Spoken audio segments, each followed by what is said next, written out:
아멘. 할렐루야.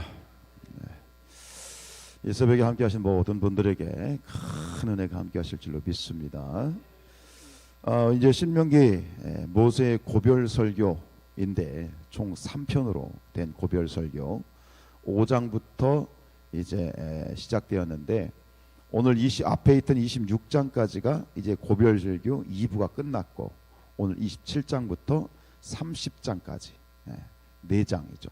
마지막에 34장이 있지만 뒷부분은 다른 내용이고, 그래서 앞으로 27장부터 30장까지 4장은 이제 모세의 고별 설교 제 3부에 해당되는데, 여기서는 이제 앞에서 했던 그러한 이 모든 율법들에 대하여 규례와 법도에 대해서 다시 한번 재차 강조하는 거예요.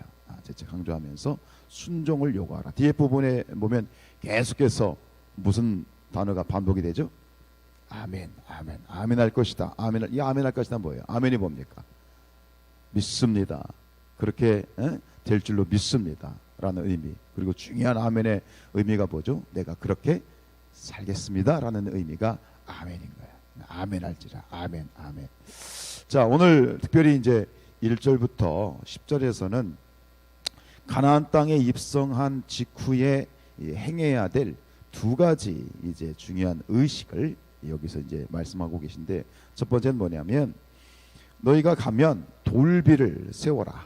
돌 비석을 세워서 그 비석에 하나님의 말씀을 기록하고 회치를 해라.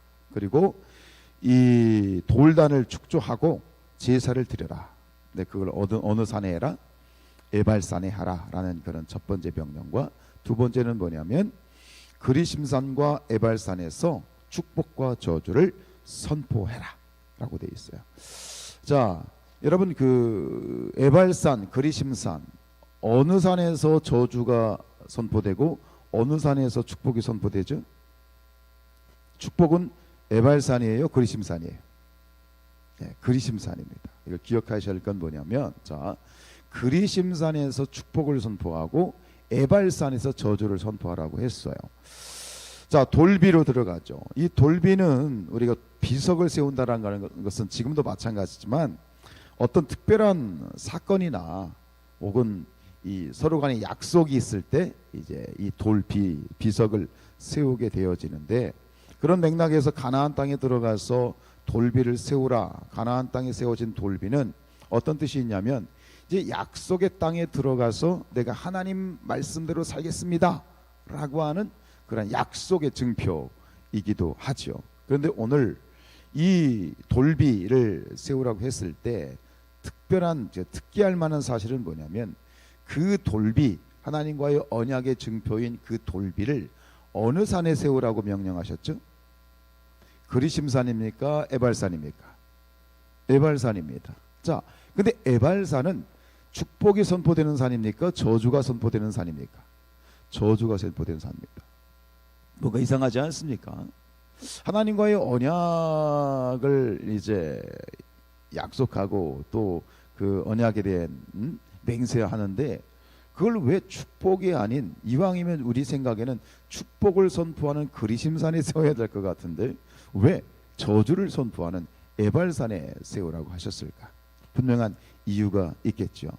여기서 이제 이 율법의 기능에 관한 중요한 계시가 나타나고 있는데, 율법의 본질은 무엇이냐?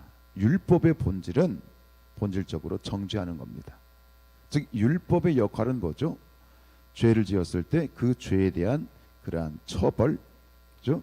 율법을 어기면 죄고, 율법을 어기는 자에게는 뭐가 임하는 거예요? 저주가 임하는 거예요. 이게 율법의 기능이에요. 그래서 율법 아래에 있다는 말은 결국 저주 아래에 있다는 말과 같습니다. 율법 아래에 있는 것. 그러나 아무리 우리가 그 선하게 살아도 이 율법의 요구를 100% 충족시킬 수가 있습니까? 없습니까? 없습니다. 죄의 삭은 사망입니다. 자, 우리는 율법을 100% 충족시킬 수 없고, 그리고 죄의 삭은 사망이면 결국은 율법 아래에 있다는 건 결국 결론은 뭐예요? 사망이 되는 거예요. 이 율법의 고유한 본질적인 목적은 결국 정죄예요. 그래서 로마서 3장 20절에 그러므로 율법의 행위로 그의 앞에 의롭다 하심을 얻을 육체가 없다. 의인은 없나니 하나도 없어요. 그런데 율법으로는 죄를 깨달음이라 그랬어. 자, 그러면 율법의 목적은 정죄하는 거예요. 그럼 용서는 어디에 있어요? 복음 안에 있는 거예요. 율법의 목적은 정죄, 너는 죄인이야. 죄에 대해서 정하는 것이고 정죄하는 것이고 율법을 통해서 죄를 깨닫는 거예요. 그러니까 율법이 필요 없는 게 아니에요. 율법의 목적은 뭐냐면 죄를 깨닫는 거예요. 그런데 깨닫는 것은 안 되죠. 용서를 받아야 되죠. 그 용서가 어디에 있는 거예요? 복음의 목적이 용서인 거예요.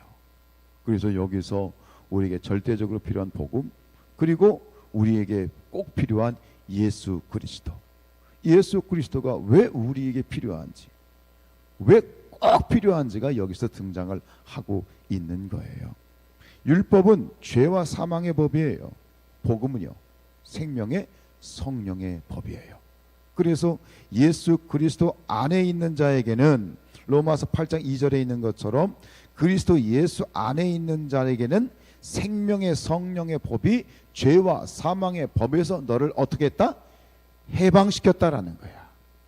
이게 복음이에요. 이게 예수 그리스도의 복음이에요. 은혜예요. 그렇기 때문에 율법 아래 있는 자는 그 누구도 율법을 만족시킬 수 없고 정죄받을 수밖에 없고 죽을 수밖에 없지만, 그래서 우리가 죽을 수밖에 없다고 자꾸 얘기하는 거예요. 그러나 예수 그리스도 안에 있는 자에게는 생명이고 영생이고, 그 안에서 우리는 율법으로부터, 이 율법의 모든 족쇄로부터 해방된 것이다. 할렐루야. 이게 우리 복음 안에 있는 자들에게 주시는 놀라운 축복이에요. 그래서 우리는 하나님 앞에서 율법으로 말미암아 의롭게 되지 못하지만, 그러나 따라서 우리는 의인은 오직 믿음으로 사는 것이고, 그죠? 그리고 이 구원은 믿음으로 말미암은 하나님의 선물이다. 에베소서 2장 8절, 너희는 그 은혜에 의하여 믿음으로 말미암아 구원을 받았으니 이것은 너희에게서 난 것이 아니고 하나님의 선물이다. 이것을 우리가 누려야 되는 거예요. 복음을 누려야 되는 거예요. 복음 안에서 구원받고, 복음 안에서 우리가 더 이상 죄에 대하여 율법에 대하여 얽매일 필요가 없는 것이다. 하나님 안에서, 예수 그리스도 안에서 이 놀라운 은혜를 감사하시길 축복합니다. 누리시기를 축복합니다. 그렇죠. 그 또 한 가지가 뭐냐면, 이 에발산에 이 돌비를 세우고 그 다음에 뭐라고 말했냐면 돌단을 쌓고 그 돌단에서 제사를 드리라 그랬어. 근데 한 가지 특징이 있어요. 이 에발산에 쌓는 돌단의 특징, 뭘 대지 말라? 연장을 대지 말라. 다듬지 말라는 거예요. 그냥 있는 그 돌을 그대로 쌓아서 하나님께 예배하라는 거예요. 이것은 무슨 의미일까요? 이것은 하나님께 예배하는 가식이 없는 예배를 말하는 거예요. 가식이 없는 예배. 무슨 얘기냐면, 하나님을 예배하는 자는 예배의 형식이나 외면보다 내면을 중요하게 여겨야 된다는 거예요. 여러분, 이런 거예요. 돌단을 쌓았는데 너무 우리 인간이라는 존재는 아름다움을 추구하는 존재잖아요. 이왕이면 하나님 앞에 올려드리는 제단인데 예쁘게 하고 싶잖아. 그래 안 그래? 그래서 우리가 강단을 꾸밀 때도 하나님 앞에 드리는 이 예배당인데 예쁘게 하고 싶잖아. 근데 너무 예쁘게 해가지고 그 예배를 드리는 본질, 즉 하나님 앞에 예배하는 그 마음이 너무 아름답게 꾸며진 그 제단 때문에 마음이 분산될 수 있다는 거예요. 이해가 되세요? 분산되면 안 된다.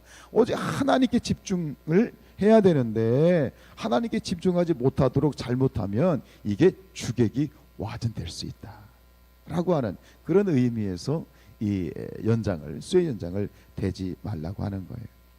서양에 가면 지금도 이 수백 년에 걸쳐서 짓고 있는 예배당 아시지요? 그 스페인에 가면 그 유명한 가우디의 가족 성당이라든가, 이게 지금 100년이 넘었어. 그것뿐만 아니라 수백 년이 넘은 지금 이 성전이 지금도 세워지고 있는 그런 예배당이 있어. 그래서 어떤 사람이 그랬대잖아요. 그 여행을 가가지고 이렇게 가이드가 설명을 하는 거예요. 이 예배당은 이 성당은 지금 몇백 년 동안 지어지고 있고 어마어마합니다. 그러면서 막 자랑하니까 이제 여행을 하는 그곳에 권사님이 계셨는데 그 권사님이 그랬다는 거예요. 그 가이드한테 가이드님 그런데 이 교회에서 1년에 몇 명이나 구원받고 있습니까? 새신자가 몇 명이나 들어오고 있습니까? 이렇게 질문을 했다는 거예요. 그 가이드가 뻥쳐가지고서 뭐 대답을 못하지. 여러분 수백 년 동안 예배당을 지내는 게 중요한 게 아니에요. 수백 년 된 예배당이 무슨 의미가 있어? 예배당의 본질은 뭐예요? 그것은 하나님을 예배하고 영혼을 구원하고 하나님을 세상을 섬기고 이게 중요한데 그게 중요한 게 아니라 예배당 건물이 중요한 거예요. 중요한 건 뭐예요? 하나님을 만나는 거죠. 하나님의 역사가 있는 거죠. 그게 중요한 거예요. 그것을 오늘 이 본질을 통해서 잔을 쌓을 때 연장을 대지 말라라고 하는 거예요. 물론 예배 형식이나 이런 어떤 것들 중요하죠. 왜냐하면 인간은 오감에 갇힌 육체의 이 오감에 의해서 뭘 느끼는 존재이니까. 그러나 잊지 말 것은 뭐예요? 하나님이에요. 강단을 꾸밀 때도 저는 마찬가지예요. 굳이 저는 강단의 꽃꽂이를 추구하는 사람은 아니에요. 왜냐하면 오히려 주객이 전도돼. 아름다운 꽃, 화려한 꽃이 있는 건 좋지만 그 꽃 때문에 오히려 그 꽃에 집중을 해가지고 말씀에 집중하지 못한다면 오히려 그거는 잘못된 거라고 생각해요. 그렇다고 해서 하지 말라는 얘기는 아니고 늘 이런 중심, 우리가 가장 중요한 본질은 뭐예요? 하나님이고 하나님을 만나는 것이고 하나님께 집중하는 것이죠. 그것이 우리의 예배 본질. 우리가 그것을 놓치지 말아야 되겠습니다. 요한복음 4장 23절 24절에 보면 아버지께 참되게 예배하는 자들은 영과 진리로 예배할 때가 오나니 곧 이때라. 아버지께서는 자기에게 이렇게 예배하는 자들을 찾으십니다. 하나님은 영이시니 예배하는 자가 무엇으로? 영과 진리로. 영과 진리가 뭐예요? 중심이에요. 우리의 속사람, 하나님을 우리의 속사람으로 만나는 그런 하나님을 집중하라고 하는 말씀이겠죠. 오늘 이 새벽에도 나오셨으니 하나님 만나고 돌아가시길 축복합니다. 주님 음성 듣고 돌아가시길 축복합니다. 기도하겠습니다.